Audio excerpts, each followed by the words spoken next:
Going on to our number 7 top upvoted product of 2023 is Chat DID from the company DID. So Chat DID is kind of like FaceTime for AI, or another way of saying it is having a face-to-face convo with ChatGPT. So instead of typing on your computer, you are having a conversation with an avatar, just like you would ChatGPT.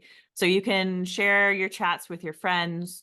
You can choose your own avatar and customize that, and customize the model to answer as the character that you want. And so, yeah, it's a cool product coming out of DID.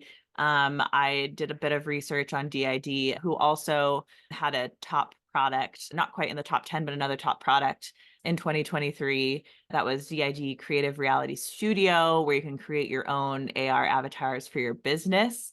First of all, they're a YC startup based out of Israel. But what I didn't realize is, Aaron, I don't know if you remember a product called Deep Nostalgia from a couple of years back, where it animates your ancestors' photographs.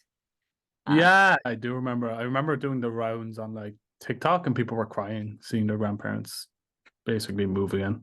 Yeah, it was really cool to see, really novel at the time. One of the first companies coming out to do stuff like that.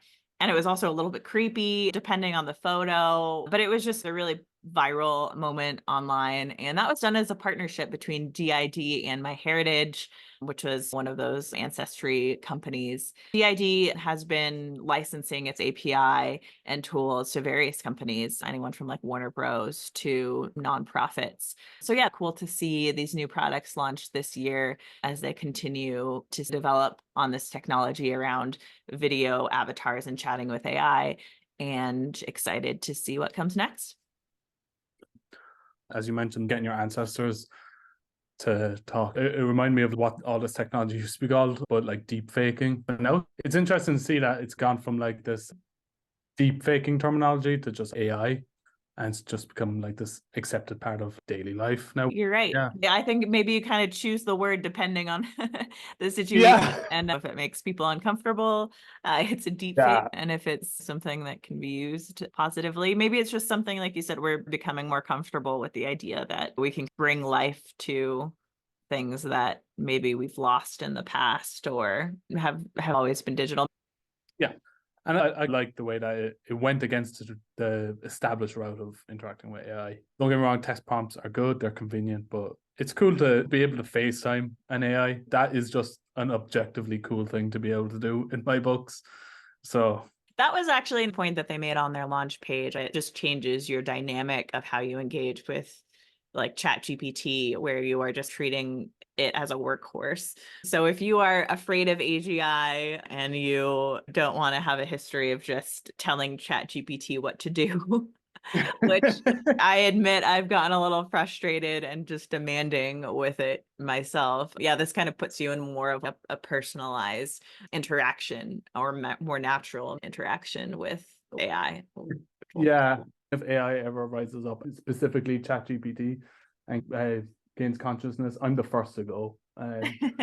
Based on what I've said to ChatGPT, I have not. I remember seeing those conversations.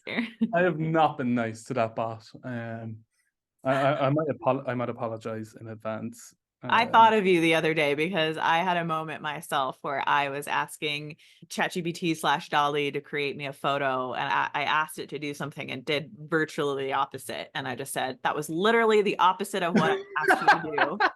And it apologized. And then it gave me, again, the exact opposite of what I wanted. So I mean, that's the frustrating part, when it just does it again and insists it's the correct way. yeah, I got to where I needed eventually, but I definitely thought of you, and I get it. It's like talking, if you were talking to a person and they kept delivering you the exact opposite of the question you were answering, you would get a little frustrated. Yeah, have done. It makes for good content, I guess. There's a meme I think about when it's happening, and it was a tweet. It's like, this is terrible for our country, but by God, it's great content. Every time. Oh, so much of the internet, I think, could fit under that description. Yeah, right.